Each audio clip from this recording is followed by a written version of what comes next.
अब हम देखते हैं डबल एंट्री सिस्टम के मेरिट्स और एडवांटेजेस।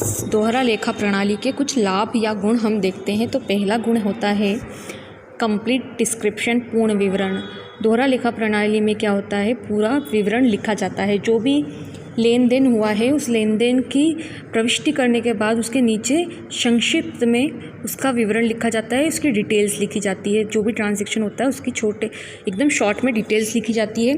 तो हमको क्या मिल जाता है, एक तरह से कंप्लीट जो डिस्क्रिप्शन है वो हमें एक जगह मिल जाता है।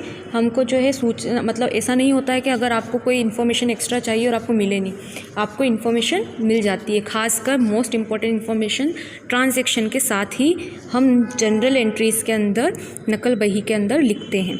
दूसरा है ये लीगली वैलिड है, वैधानिक मान्यता है इसकी। अगर आपके जो है अकाउंट्स जो है वो क्या है, वेरीफाइड है, अकाउंटेंट ऑडिटिंग हो चुकी है उसकी और ऑडिटर्स की उस पर साइन है, और आपने डबल एंट्री सिस्टम के हिसाब से बनाया है। तो डबल एंट्री सिस्टम में क्या होता है, सारे के सारे खाते, सारे के सारे अकाउंट खोले जाते हैं, जिससे क्या होता है वो एकदम कंप्लीट होता है। कोई भी अकाउंट ऐसा नहीं होता जो छूट गया हो।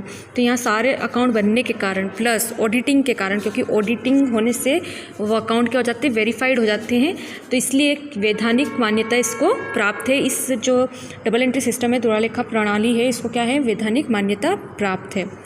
तीसरा हमारा क्या है, नॉलेज ऑफ प्रॉफिट और लॉस, लाभ हानि का क्या होता है, पूरी तरह से हमको ज्ञान हो जाता है।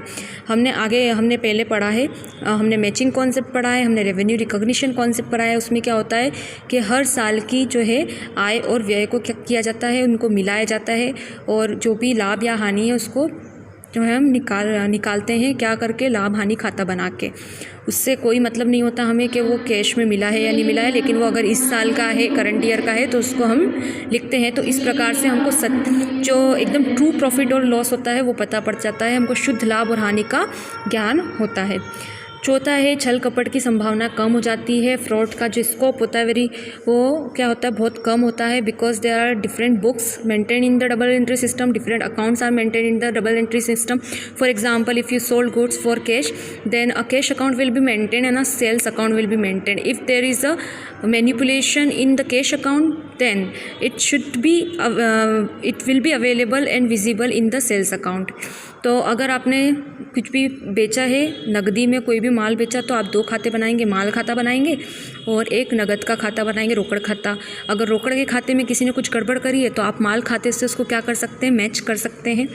तो यहाँ पे क्या हो जाएगा, छल कपट होगा अगर, तो वो पकड़ में आ जाएगा।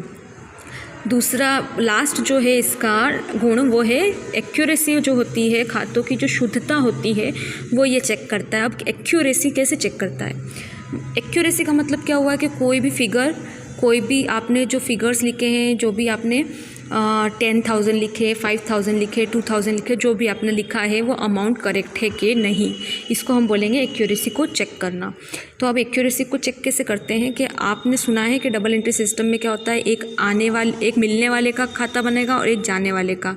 मतलब अगर कुछ आ रहा है तो उसका भी अकाउंट खोलेंगे और कुछ जा रहा है तो उसका भी अकाउंट हम खोलेंगे। तो मिलने वाली चीज़ किसके इक्वल होना चाहिए, जाने वाली चीज़ के इक्वल होना चाहिए। फॉर एग्जांपल मैं यहाँ पे बता दूँ कि आपने गुड्स खरीदे 10,000 के, तो यहाँ पे आपको मिल क्या रहे हैं, गुड्स मिल रहे हैं। तो गुड्स कितने के मिलेंगे, 10,000 के, और आपके पास से क्या जा रहा है, 10,000 रुपीज़ जा रहे हैं। तो यहाँ पे जो है दोनों क्या होना, क्या फिगर कितना होना चाहिए, बराबर होना चाहिए। 10,000 का अगर आ रहा है तो 10,000 का क्या हो रहा है, जा रहा है।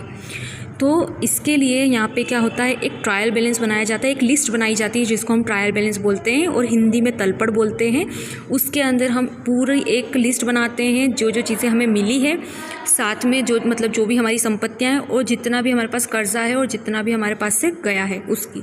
तो वो दोनों लिस्ट में, दोनों आने वाली और जाने वाली दो लिस्ट क्या होना चाहिए, मैच होना चाहिए। अगर मैच है मतलब आपके जो अकाउंट्स है उसके फिगर्स में, उसके जो नंबर्स है, जो भी अमाउंट है उसमें कोई गड़बड़ नहीं है। तो यहाँ एक्यूरेसी हम चेक कर सकते हैं डबल एंट्री सिस्टम में। और ये चेक क्यों कर पा रहे हैं, क्योंकि हमने सारे अकाउंट्स मेंटेन करके रखे हैं। अगर हम सारे अकाउंट मेंटेन नहीं करके रखते तो हम मैच कैसे करते हैं कि कितना आया है कितना गया है। अगर हमने सिर्फ सेल्स अकाउंट मेंटेन करा है और हमारे पास जो कैश आया वो हमने मेंटेन नहीं करा, तो अगर कैश आया वो मेंटेन नहीं कर रहे, लेकिन माल कितना जा रहा है वो आप मेंटेन कर रहे हो, तो क्या पता कि कैश वाकई में उतना आया है या नहीं आया। तो यहाँ पे एक्यूरेसी हम चेक नहीं कर पाएंगे।